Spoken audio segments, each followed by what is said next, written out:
मन के अंदर यदि यह विश्वास हो कि हम कुछ कर सकते हैं, मन के अंदर जज्बा हो तो होकर रहता है।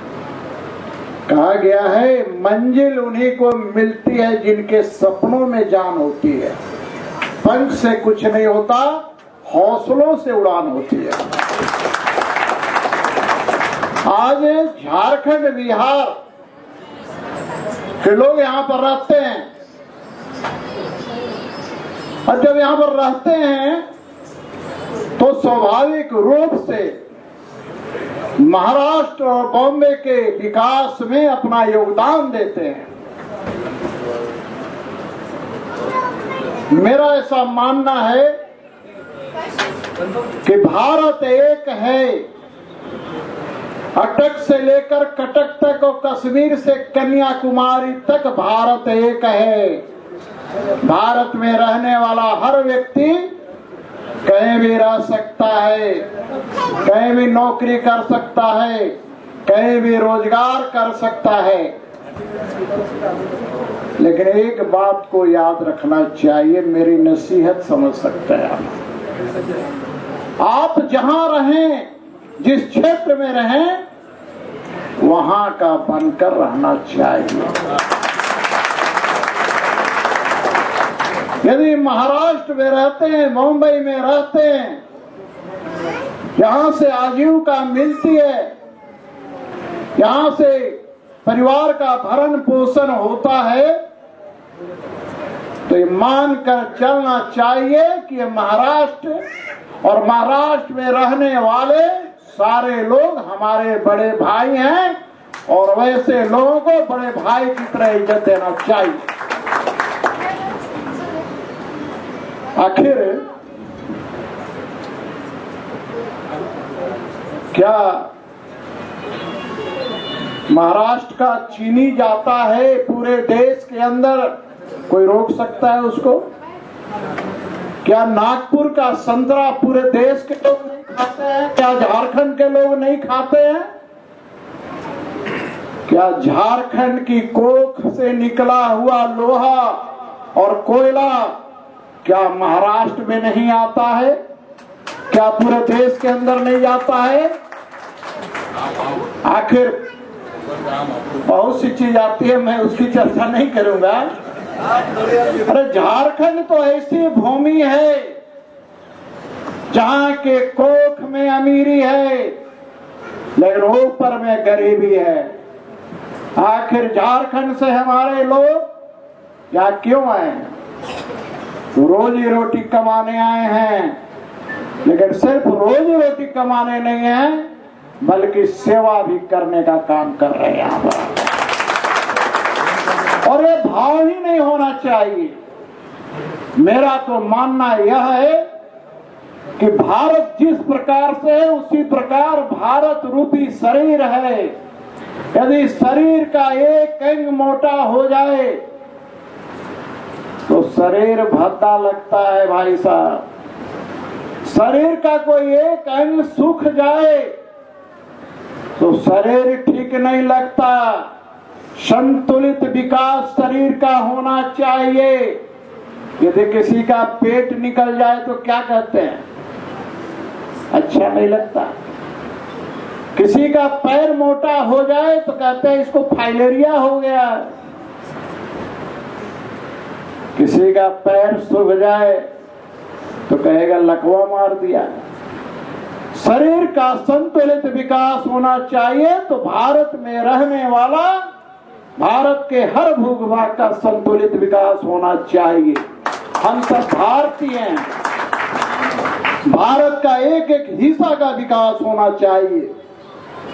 और इसमें चाहे महाराष्ट्र का व्यक्ति किसी भी क्षेत्र में हो, यदि महाराष्ट्र का व्यक्ति झारखंड में रहता हो, यदि महाराष्ट्र का व्यक्ति कहीं भी रहता हो, उसको अधिकार है, उस क्षेत्र में रहने का अधिकार है।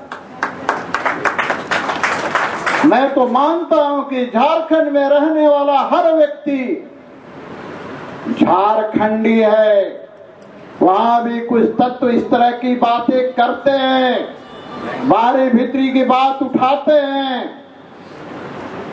ये सियासत की चाल होती है, ये सियासत के लिए होता है, सियासत के लिए नहीं होना चाहिए। हर भारतीय को विचार करना है कि हमारा भारत कैसे मजबूत हो। उसमें हर व्यक्ति का योगदान की आवश्यकता है कि मैं सिर्फ ईश्वर में विश्वास करता हूं। जो होगा देखा जाएगा। यदि उसने बुलाया है, मुझे आमंत्रण दिया है और मैंने स्वीकार किया है, तो मैं उसकी परवाह नहीं करता, मैं यहां जाऊंगा। और इसीलिए मैं आज यहां पर आया। यहाँ के बाद मुझे दिल्ली जाना है, और दिल्ली के बाद विदेश यात्रा है, लंदन है, फ्रांस है, स्विट्जरलैंड, इटली मुझे जाना है। मैं 23 तारीख को दिल्ली से विदेश की यात्रा पर जा रहा हूं। लेकिन मैंने कहा कि महाराष्ट्र के अंदर, मुंबई के अंदर, देखो मैं पहली बार नहीं आ रहा हूं। ये अलग विषय है कि ठाणे डिस्ट्रिक्ट में, ठाणे मुझे पहली बार आने का अवसर मिला। मैं 1980 में भी बॉम्बे में जब भारतीय जनता पार्टी का गठन हुआ था और वहां पर विशाल सम्मेलन हुआ था, मैं उस समय से यहाँ पर आता रहा हूं।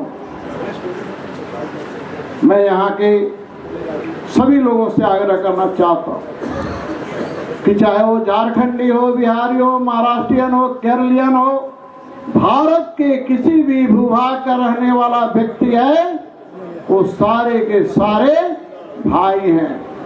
हमें इंसानियत में विश्वास करना चाहिए। मानवता के नाते हम सभी एक हैं, इस बात को लेकर चलना चाहिए। अभी बात आ रही थी कि सारे प्रदेशों के भवन यहाँ पर हैं, झारखंड का नहीं है। निश्चित रूप से मैं आपकी भावना से सरकार को अवगत कराने का काम करूंगा और यह प्रयास करूंगा कि इस मुंबई के अंदर भी झारखंड भवन होना चाहिए, ताकि झारखंड से आने वाले सारे लोगों के लिए, झारखंड के रहने वाले लोगों के लिए वह एक सेंटर की तरह काम करे। हमारे झारखंड से बहुत लोग आते हैं यहाँ पर कैंसर हॉस्पिटल, टाटा मेमोरियल में। स्वाभाविक रूप से मुझे भी कई चिट्ठी लिखना पड़ता है, नानापा लेकर मैं लिख कर भेजता हूँ। वहाँ के लोग रहने के लिए व्यवस्था करते हैं। निश्चित रूप से मैं कहना चाहता हूँ, अपने लिए तो सब जीते हैं, दूसरे के लिए जीना ही असल में मानव जीवन है। दूसरे के लिए जीना चाहिए। मैं ज्यादा कुछ न करते हुए, आप आगे जब भी मुझे बुलाएंगे निश्चित रूप से मैं यहाँ पर आने का काम करूंगा। और निराश होने की जरूरत नहीं है, हौसला अफजाई करने की जरूरत है। इसलिए कि हम झारखंड के रहने वाले हैं, गरीब हो सकते हैं लेकिन स्वाभिमानी हैं। स्वाभिमान से कोई समझौता नहीं कर सकते। मैं जानता हूं अमीरों गरीबों की बड़ी खाई है। एक तरफ लोग 5-5 हजार करोड़ के मकान में रहते हैं, तो बहुत से लोग, मैं रास्ते में आकर देख रहा था, तो छोटे छोटे झोपड़ियों में भी लोग और चाला में रहने के लिए विवश है। इस खाई को पाटने की जरूरत है। सबका विकास, वसुधैव कुटुंबकम, सबका विकास होना चाहिए। और इसलिए कहा गया, किसी ने कहा है, कहा भी नहीं, सच्चाई है। आप लोग तो महाराष्ट्र के बड़े बड़े लोग यहाँ रहते हैं, आप देखते होंगे 36 तल्ला तक। हमारे यहाँ नहीं है अभी झारखंड में। कहा गया है कि ये poor people runs miles and miles for arrange the food, but rich people runs miles and miles for digest the food. इतनी खाई है दोनों के बीच में कि एक व्यक्ति, गरीब व्यक्ति भोजन के लिए मिलो मिल चलता है कि कैसे अपने परिवार का भरण पोषण कर सके, लेकिन बड़े लोग तो पचाने के लिए दौड़ते हैं, चलते हैं। और असलम अंसारी जी, अशोक शर्मा जी और सारे लोग, मैं सारे लोगों के लिए कहना चाहता हूं, रख हौसला, वो मंजर भी मिलेगा। प्यासे के पास चलकर समुंदर भी आएगा। हट कर न बैठ मेरे दोस्त, वो मंजिल भी मिलेगी और मिलने का मजा भी आएगा। जय भारत, जय झारखंड, जय महाराष्ट्र, जय शिवाजी, जय भीम।